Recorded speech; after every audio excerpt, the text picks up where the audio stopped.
C'est le plus grand hack de l'histoire des crypto-monnaies. Vendredi 21 février, la plateforme Bybit s'est fait hacker 1,46 milliard de dollars en Ether. Elliptic et Arkham Intelligence ont réussi à retracer ce hack comme provenant du groupe Lazarus, un groupe de hackers nord-coréens. Ce qu'il faut comprendre, c'est que 1,46 milliard, c'est 16% de tous les hacks qui ont eu lieu dans l'histoire des crypto-monnaies. C'est donc un montant qui est hallucinant et pourtant, Bitcoin n'a perdu que 5%.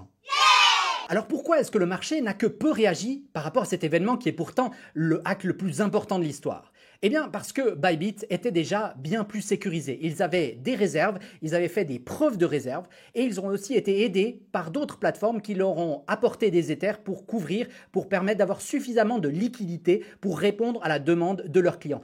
Donc les clients ont pu continuer à sortir leurs Ethers s'ils le désiraient. Donc la plateforme Bybit a continué à fonctionner et elle n'est pas en situation de faillite. Cette situation montre à nouveau un précepte important de Bitcoin, c'est Not Your Keys, Not Your Bitcoin. Si vous n'avez pas les clés privées de votre adresse Bitcoin, vous n'êtes pas vraiment propriétaire, vous n'êtes pas sécurisé par la blockchain.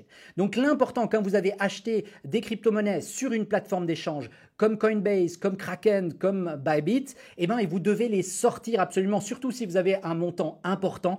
Ce que je vous conseille, c'est de les sécuriser sur une hardware wallet.